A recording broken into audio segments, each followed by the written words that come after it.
பழனி தண்டாயுதபாணி கோயில் மடத்திற்கு சொந்தமான 100 கோடி ரூபாய் மதிப்பிலான நிலம் முறைகேடாக பத்திரப்பதிவு செய்யப்பட்டது உண்மைதான் என அறநிலையத்துறை அமைச்சர் ரமேஷ் ஒப்புக்கொண்டிருப்பது பொதுமக்கள் மத்தியில் அதிர்ச்சியை ஏற்படுத்தியுள்ளது.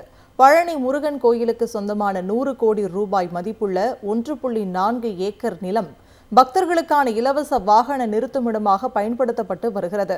100 கோடி ரூபாய் மதிப்பிலான இந்த நிலத்தை 2 கோடி ரூபாய்க்கு அமைச்சர் ரமேஷின் உறவினருக்கு முறைகேடாக பதிவு செய்யப்பட்டதாக வெளியான தகவல் பொதுமக்களிடையே அதிர்ச்சியை ஏற்படுத்தியது. இந்த நிலையில் இந்த விவகாரம் தொடர்பாக செய்தியாளர்களை சந்தித்த அமைச்சர் ரமேஷ் பழனி கோயில் நிலம் பத்திரப்பதிவில் முறைகேடு நடந்திருப்பது உண்மைதான் என ஒப்புக்கொண்டார்.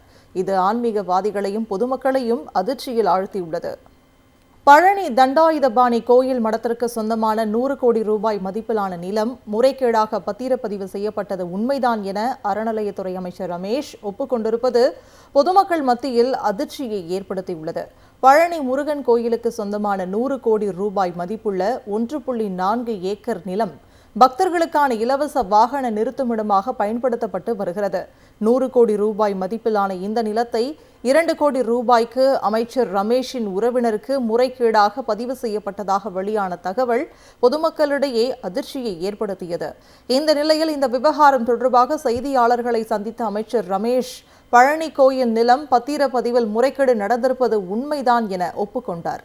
இது ஆன்மீகவாதிகளையும் பொதுமக்களையும் அதிர்ச்சியில் ஆழ்த்தியுள்ளது.